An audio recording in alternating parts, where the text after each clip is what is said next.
Hello viewers, পরীর রাজা পরিচালন চ্যানেলে আপনাদের সবাইকে স্বাগত। তো থাম্বনেইলে আপনারা দেখতে পেরেছেন তিলোত্তমা অপ্সরা পরী হাজির করার সহজ উপায় নিয়ে হাজির হয়েছি। শুধুমাত্র আপনারা ঘরে বসে 10 মিনিটের মধ্যে তিলোত্তমা অপ্সরা পরী হাজির করতে পারবেন। এটা আপনারা কিভাবে করবেন আমি আপনাদেরকে পুরোপুরিভাবে নিয়মবিধি সমেত আমি আপনাদেরকে বুঝিয়ে দিব।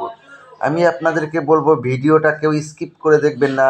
ভিডিওটা প্রথম থেকে শেষ পর্যন্ত মনোযোগ দিয়ে দেখুন, তাহলে পরে আপনাদের বুঝতে কোনো রকম অসুবিধা হবে না। আপনারা নিজেরা খুব সহজেই প্রয়োগ করতে পারবেন।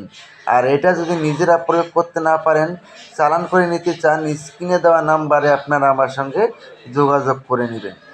আর নিজেরা যদি করেন ভিডিওতে আমি যেভাবে বলবো ঠিক সেভাবে প্রয়োগ করবেন, তাহলেই হবে। এটা প্রয়োগ করার পূর্বে আপনারা আমার কাছ থেকে কমেন্টে অনুমতি নিয়ে নেবেন। অনুমতির জন্য চ্যানেলটাকে সাবস্ক্রাইব করবেন, লাইক করবেন, শেয়ার করবেন, তারপরে কমেন্টে অনুমতি চাইবেন। আমি যদি আপনাদেরকে কমেন্টে রিপ্লাই দিতে নাও পারি, তাও আপনারা অনুমতি পেয়ে যাবেন। তো এটা যে কোনো শুক্রবার দিন আপনাদেরকে এই সাধনাটা করতে হবে। আপনারা কিভাবে করবেন আমি আপনাদেরকে বুঝিয়ে বলে দিচ্ছি। আমি যে কোনো তন্ত্রমন্ত্র দিই, অনুমতির জন্য আমি আপনাদের কাছ থেকে 5 পয়সাও দাবি করি না, করবও না কোনো দিন, আশা করি। তো এটার জন্য, এই সাধনার জন্য আপনাদেরকে প্রথমে আমার কাছ থেকে অনুমতি নিয়ে নিতে হয়। অনুমতি নিয়ে তারপরে আপনারা কাজ করবেন। এটা শুক্রবার দিন সাধনাটা করবেন। এটার জন্য তিলের তেল সংগ্রহ করে নেবেন, তিলের তেল সংগ্রহ করবেন, আর একটা গোলাপ ফুলের মালা, আর আপনারা একটা তসবির মালা জোগাড় করে নেবেন। এই কয়েকটা জিনিস আপনারা একত্র সংগ্রহ করে নেওয়ার পরে তারপরে আপনারা সাধনার প্রস্তুতি নেবেন।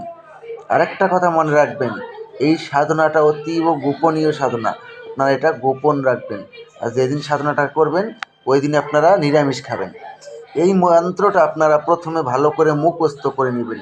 মুখস্থ করে নিয়ে এটা 3 মালা জপ করে এটা সিদ্ধি করে নিতে হবে। তসবির মালা দিয়ে 3 মালা জপ করে এটা সিদ্ধি করে নেবেন।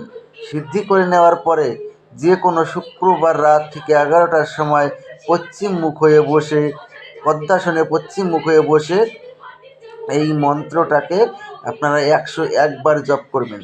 101 বার জপ করার সঙ্গে সঙ্গেই দেখবেন তিলোত্তমা অপ্সরা পরী এসে আপনার সামনে প্রকট হয়ে যাবে। যখন এসে আপনার সামনে প্রকট হবে, তখন পরীর গলায় আপনারা গোলাপ ফুলের মালা পরিয়ে দেবেন। গোলাপ ফুলের মালা স্বীকার করার সঙ্গে সঙ্গে ও আপনার বশ্যতা স্বীকার করে নেবে। তারপরে আপনারা ওনাকে বলবেন যে আমার কাছে আপনাকে 3টি শপথ করতে হবে। প্রথম শপথ, আমি তোমাকে যা আদেশ করিব তার সঙ্গে সঙ্গে পালন করিতে হবে। দ্বিতীয় শপথ, আমার অনুমতি ছাড়া তুমি কোথাও যেতে পারবে না। তৃতীয় শপথ, আমি তোমাকে যখনই স্মরণ করিব তখনই আমার সামনে এসে প্রকট হতে হবে। এই 3টি শপথ করার ফলে ও আপনার আজীবন বশ্যতা স্বীকার করে নেবে এবং আপনার আদেশ অনুযায়ী চলবে। তারপরে আপনারা ওনাকে বলবেন যে আপনাকে কী নামে ডাকলে পরে আপনি আমার সামনে এসে প্রকট হবেন। উনি আপনাকে একটা নাম বলে দিবে, ওই নামটা মনে রাখবেন, আর ওই নাম ধরে যখনই ডাকবেন তখনই সে আপনার সামনে এসে প্রকট হবে।